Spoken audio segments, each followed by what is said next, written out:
Bonjour à tous, chers élèves de 4e année niveau 2. Aujourd'hui, on va revoir quelques exercices de primitives de la série de révision. Exercice 3, j'en ai sélectionné à partir de numéro 20. On va commencer par rappeler la formule qu'on utilise tout le temps. Pour commencer cet énoncé, si on avait envie de faire une primitive, c'est une fonction grand F avec une constante et celle qui nous permet, quand on la dérive, de retrouver petit f.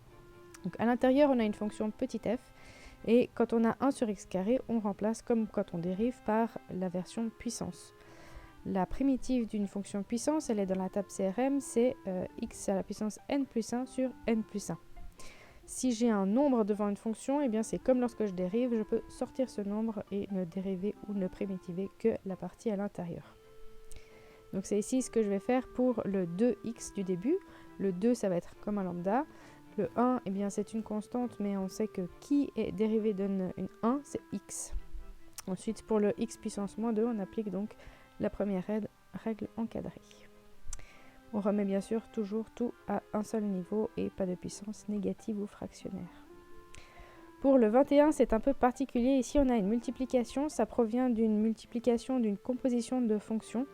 Donc ici, on a une fonction principale g' avec un f à l'intérieur et l'autre facteur c'est f'.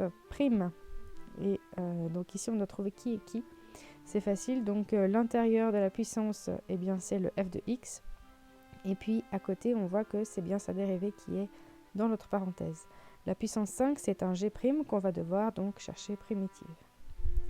La puissance, on l'a déjà vu, donc c'est la parenthèse, on remet puissance donc n plus 1.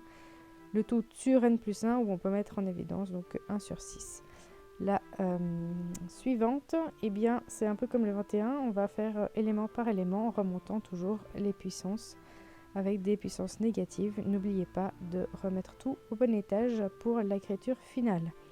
Seulement la propriété du x à la puissance n.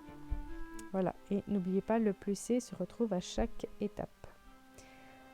Ensuite, pour l'exemple 23, je ne vais pas le faire, je vous explique juste l'astuce algébrique. Ici, on a une fraction. Donc ici, il faut simplement simplifier en plusieurs fractions et après appliquer la règle des x à la puissance n. Pour les racines aussi, changer en puissance pour additionner et n'avoir qu'un seul élément à primitiver. Et quand c'est au dénominateur, c'est encore une fois la même astuce. Pratiquez pour que ces règles soient intégrées et que vous puissiez faire toutes ces primitives facilement. Je ne vous ai pas fait tout l'exercice, donc il en reste encore tout plein à faire. Je vous souhaite de bonnes révisions.